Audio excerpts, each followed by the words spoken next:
pensée de Dieu, le projet que Dieu a conçu et qui veut exécuter à travers une nation donnée.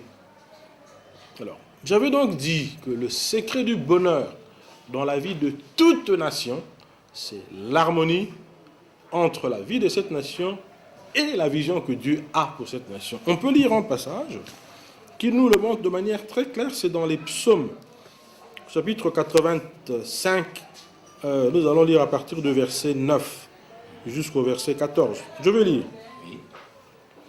J'écouterai ce que dit Dieu, l'Éternel, car il parle de paix à son peuple et à ses fidèles, pourvu qu'il ne retombe pas dans la folie. Oui, son salut est près de ceux qui le craignent, afin que la gloire habite dans notre pays. La bonté et la fidélité se rencontrent, la justice et la paix s'embrassent. La fidélité germe de la terre et la justice regarde du haut des cieux. L'Éternel aussi accordera le bonheur et notre terre donnera ses fruits. L'Éternel accordera quoi? Le bonheur. Notre terre donnera quoi? Ses fruits. Mais quelles sont les conditions préalables? C'est la bonté et la fidélité se rencontrent. La fidélité germe de la terre, la justice et la paix s'embrassent. La Bible nous enseigne que la justice et le droit sont la base du trône de l'Éternel. Pour qu'une nation vive en harmonie avec la vision de Dieu, l'un des éléments fondamentaux, c'est la pratique de la justice et du droit. Et cela amène la paix. Et si le monde, et si les nations du monde aujourd'hui manquent de paix, parce qu'elles n'observent pas ces prescriptions de l'Éternel. La Bible dit clairement, l'Éternel donnera le bonheur et notre terre donnera ses fruits. Donc, c'est dans l'harmonie entre la vision de Dieu et la vie de la nation que se trouve le secret du bonheur. En d'autres termes, chacune des nations devrait chercher à discerner la vision de Dieu. Il faut chercher à découvrir quelle est la raison de l'existence de notre nation. Non seulement chaque nation devrait chercher à discerner, mais chaque individu devrait chercher à discerner la pensée de Dieu en ce qui le concerne. Ça, c'est fondamental. C'est quand même, ça sera quand même du nouveau pour nos téléspectateurs d'apprendre que le secret du bonheur d'une nation dépend de l'harmonie entre la vision de Dieu et pour cette nation. C'est comme si ça paraît comme un nouveau courant, ou bien une nouvelle pensée. C'est quoi, frère Achille? Non, c'est pas une nouvelle pensée. C'est pas... Vous savez, la Bible, c'est la parole de vie. Hein? Nous qui sommes chrétiens, nous avons cette parole comme référence absolue. C'est-à-dire que nous puisons dans cette parole les repères de notre vie. Qu'est-ce qu'elle dit? Elle dit, quand le peuple n'a pas de vision, il est sans frein. Un peuple sans vision n'a pas de frein. C'est-à-dire quoi? Il ne saura pas où aller. Et il ira dans tous les sens. Ce sera quoi? Le désordre, le libertinage, ce que nous vivons dans les nations du monde aujourd'hui. Même certaines nations qui avaient été fondées sur la base des valeurs chrétiennes aujourd'hui et qui ont pu se procurer un niveau de vie relativement, je dirais, bon, par rapport aux autres, et qui ont renversé les valeurs sur base desquelles ces nations étaient bâties. C'est devenu des nations sans frein, qui autorisent n'importe quoi. Dans certains pays aujourd'hui, la relation homme entre hommes est légalisée. Le mariage homosexuel. Voilà une nation, voilà des peuples qui sont en train de renverser les bases sur lesquelles la vie est bâtie. Quelles peuvent être les conséquences d'une nation qui se comporte de cette manière-là? Ça, c'est un exemple. On peut prendre aussi l'exemple des nations qui briment leur population. Alors que la Bible dit la bonté et la bienveillance se rencontrent, c'est-à-dire le bien. Voilà ce que Dieu pense pour les nations. Bien, chercher le bien absolument. De sa population. La justice. Oui. La justice élève une nation. Justice élève une Mais pourquoi la justice élève-t-elle une nation? La justice élève une nation pour la bonne et simple raison que les intérêts légitimes et les droits de chacun doivent être préservés. Et quand ces droits sont préservés, on voit la personne donner le meilleur d'elle-même. Dans une société où l'on fait des efforts pour que règne la justice, les gens s'expriment, développent le potentiel que Dieu a mis en eux. Et quand les gens développent le potentiel que Dieu a mis en eux, il en résulte l'élévation de la nation. Par contre, quand c'est l'injustice qui règne, la méchanceté règne, les gens sont opprimés, les gens ne s'expriment pas, ne développent pas le potentiel que Dieu a mis en eux, et la nation n'en profite pas. J'avais discuté un jour avec un ami, il me disait toujours, il n'avait pas la foi chrétienne encore à ce moment-là, mais il me disait toujours, ce que j'aime chez vous les chrétiens, que votre Bible contient des vérités incontournables. La Bible contient des vérités qu'on ne peut pas contourner. Et là, vous citez des principes qu'on ne peut pas contourner pour le bien-être d'une nation. Bien sûr que oui, mais je vous disais tout à l'heure que pour nous, la Bible est la référence absolue. C'est la parole de vie. Il est clair. En tout cas, je vous dis, c'est le livre qui explique le sens de la vie. Il explique également le sens de la mort. Donc c'est le livre qui apporte toutes les réponses aux questions que l'homme peut se poser. Donc votre ami avait parfaitement raison en disant que c'est le livre dans lequel il a trouvé les réponses. Mais quel serait votre avis, parce qu'il y a d'autres leaderships aussi qui considèrent les leaderships spirituels comme voulant tout spiritualiser, en passant le bien-être d'un pays à l'application de la vision de Dieu, par exemple, pour cette nation, pendant qu'eux, ils croient que la condition sine qua non pour le développement d'une nation, c'est la pratique des principes économiques, scientifiques.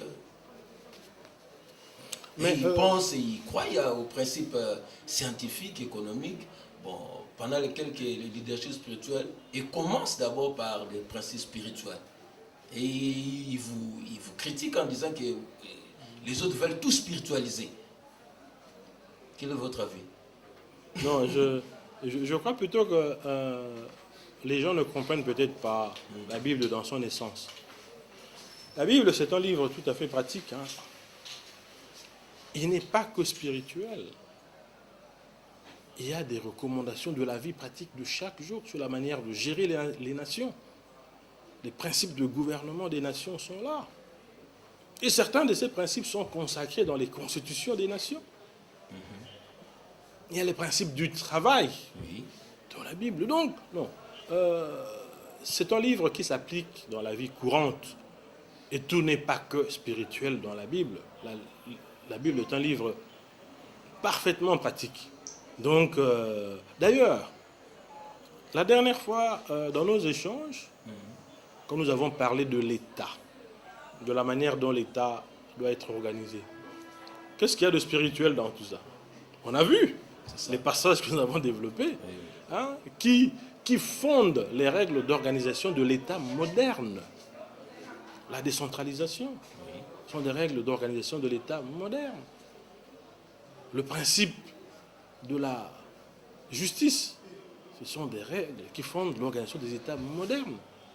Le principe de la séparation des pouvoirs, ce sont des principes qui sont tirés de la Bible et qui fondent l'organisation des États. Donc, il n'y a rien de spirituel. C'est plutôt concret et pratique. Et à ce point-là, vous avez parlé de la connaissance du territoire. J'aimerais qu'on revienne un peu sur la connaissance du territoire, parce que vous avez dit qu'il faudra que cette nation connaisse son territoire, connaisse ce pays. Et nous avons beaucoup de problèmes comme ça où les gens ne connaissent pas leur pays, ne connaissent pas leurs limites, ne connaissent pas leur héritage, ne connaissent pas ce que Dieu a mis en eux, tout ça. Qu'en dites-vous? Oui. En fait, nous avons vu ça dans Deutéronome au chapitre 1er. Je crois que c'était au verset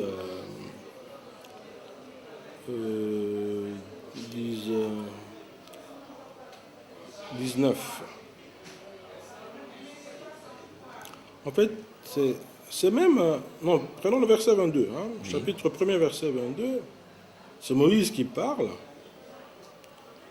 Au verset 21, déjà, il dit, vois, l'Éternel, ton Dieu, met le pays devant toi. Il te donne ce pays, en fait.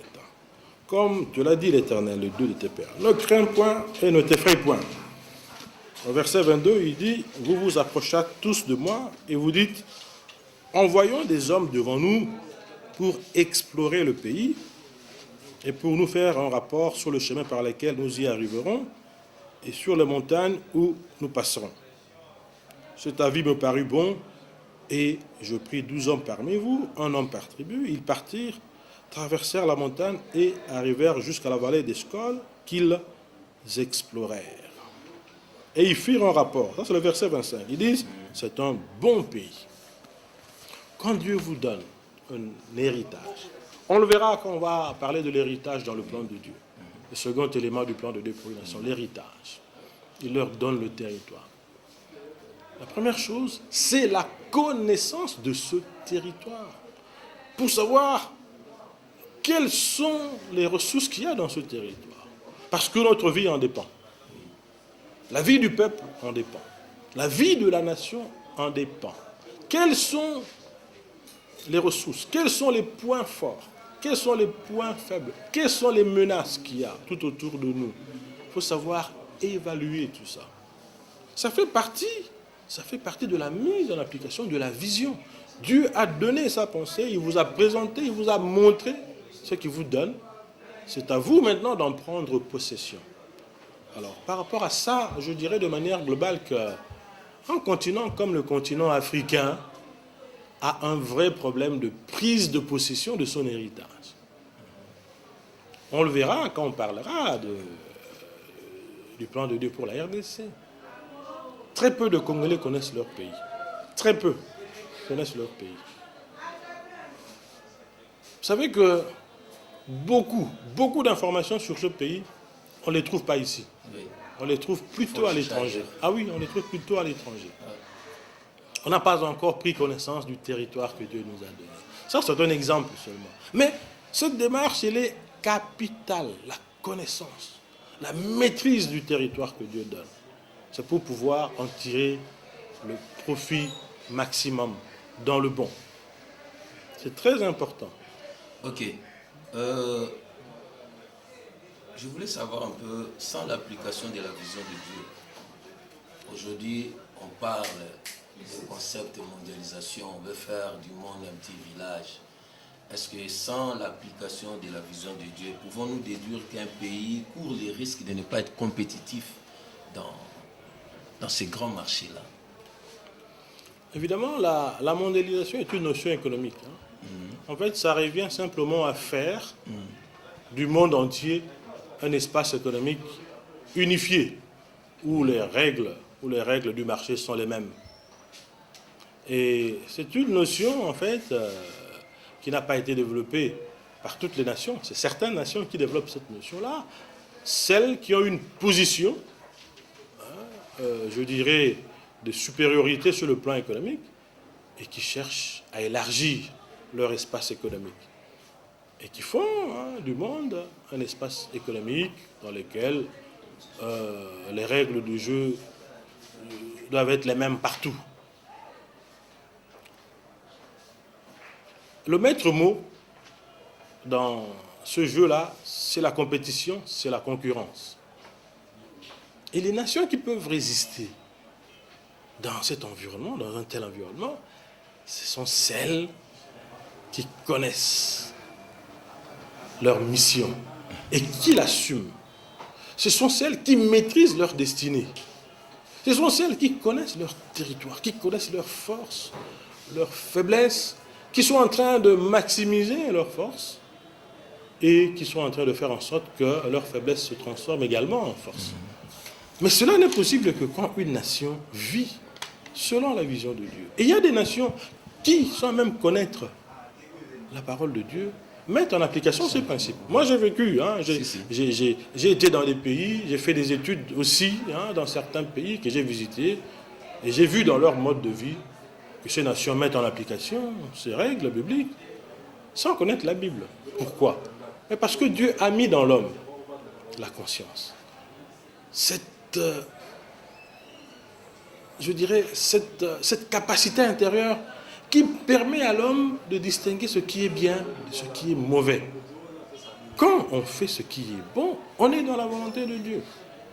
Mais nous, qui avons l'avantage de connaître la Bible, qui avons l'avantage d'être chrétiens, mais nous gagnerons plus à mettre en application ce que la parole de Dieu nous enseigne. Et alors, à cet effet-là, comment inculquer cette notion de la vision de Dieu pour une nation? Doit-on l'enseigner à l'école? Doit-on l'enseigner à l'université? Doit-on créer un cadre institutionnel pour le faire? Que doit-on faire pour inculquer cette notion? Naturellement, que quand un peuple a découvert ce qu'il est, il doit l'enseigner à ses enfants. Vous savez, dans beaucoup de nations, quand un enfant naît, il est encore tout petit, on lui explique d'où vient sa nation, quelle est la vocation de sa nation. Donc l'enfant intériorise, l'enfant intègre ça dans sa vie. En grandissant, l'enfant se définit comme un membre de ce peuple-là, un membre de cette famille, un membre de cette nation. Il connaît la vocation de cette nation, il sait ce que lui doit faire quand il sera grand pour contribuer au développement de cette nation. Mais il faut l'enseigner.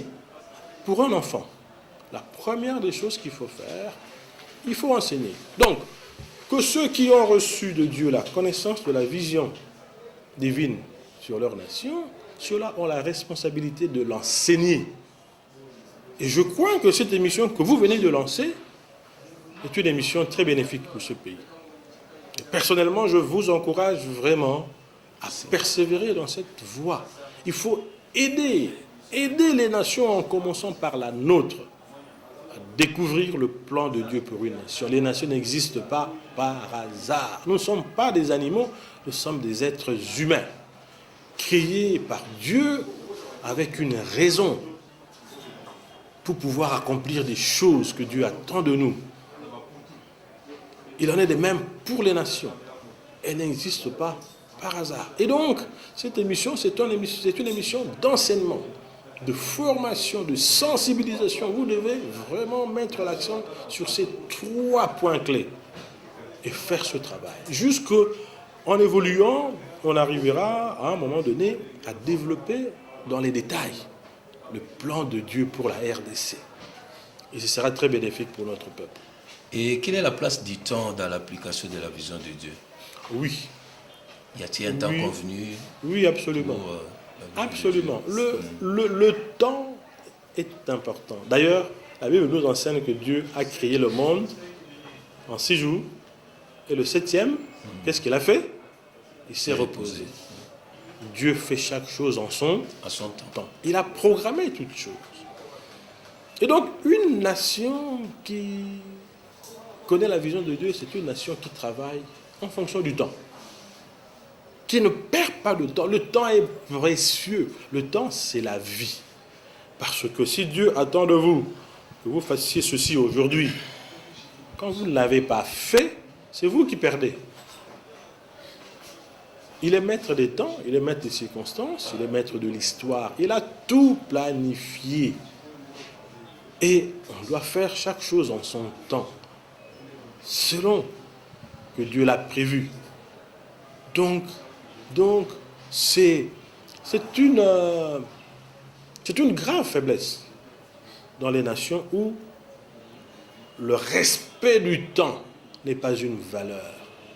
Les nations qui avancent, ce sont celles qui accordent de l'importance au temps. Parce que le temps est un élément important. La mise en œuvre de la vision, c'est dans le temps. La vie d'une nation est une affaire de temps. Nous avons, par exemple, pour la RDC, accédé à l'indépendance en 60. En 70, on devait se situer à un niveau donné de développement. C'est ça. En 80, on devait atteindre notre niveau. En 90, ainsi de suite. Et faisons le bilan pour voir si nous avons bien utilisé le temps ou pas. Merci, chers téléspectateurs, pour votre attention à cette émission. Si vous avez des préoccupations, nos numéros sont au bas de votre petit écran. Vous pouvez nous faire des SMS. Nous voulons, avant de clore cette émission de ce soir, donner ces communiqués de la mission de la parole du dernier jour, moi avec Jésus, avec l'archibishop Laurent Katako, qui organise une grande conférence et il invite ainsi tout le monde de venir assister à cette conférence qui a pour thème la restauration dans les sacerdoces. Et cette conférence aura lieu à partir de ce jeudi 22 au samedi 24 septembre dans la salle de l'église Semode, derrière Imika. Et ça sera chaque jour précité de 9h à 14h. Et le samedi, ça sera la sortie de la Sainte Sacrificature, une vision que Dieu lui a accordée afin de restaurer les sacerdoces dans notre pays. Alors vous êtes invités, bien-aimés, d'assister à cette grande conférence, c'est jeudi à samedi, dans la scène de l'église Saint-Maud, avec l'archevêque Laurent Katako. Merci. Bien-aimés dans le Seigneur, nous sommes arrivés à la fin de notre émission de ce soir, mais avant d'éclore, nous donnons encore, si vous pouvez donner un petit mot pour nos téléspectateurs. Quel est votre mot d'aujourd'hui? Notre mot d'aujourd'hui, c'est simplement répéter notre phrase d'introduction, c'est que le secret du bonheur dans la vie d'une nation se trouve dans l'harmonie entre la vision de Dieu pour cette nation et la vie de cette nation. De même, le secret du bonheur dans la vie d'une personne, c'est dans l'harmonie entre la vision de Dieu pour cette personne et la vie de cette personne. Nous devons rechercher constamment la volonté de Dieu pour notre vie. Merci beaucoup, bien-aimés. Nous sommes arrivés à la fin de notre émission de ce soir. Nous remercions tous nos amis qui nous ont aidés pour la réalisation de cette émission. Et nous remercions surtout beaucoup nos partenaires du ministère Fonds Congolais pour l'Évangélisation mondiale, FOSEM, qui nous soutient. Et nous appelons aussi à vous, chers téléspectateurs, si vous voulez aussi rejoindre ces partenaires pour notre soutien, vous pouvez nous voir ou bien nous appeler au numéro affiché au bas de votre petit écran. Nous remercions toute l'équipe technique de notre frère King, composé de King, Belotti, Ras, et nous remercions aussi le prince Vavaï. Nous saluons aussi le président Thomas Kitombo qui nous a permis aussi que cette émission ait lieu. Et prochainement, nous allons nous retrouver mardi et je crois que nous allons parler de l'héritage de Dieu pour une nation. Si l'équipe coordinatrice de l'émission Plan de Dieu sera d'accord avec moi. Jeudi, vous aurez la rediffusion de cette émission d'aujourd'hui à 8h50. Merci, portez-vous bien.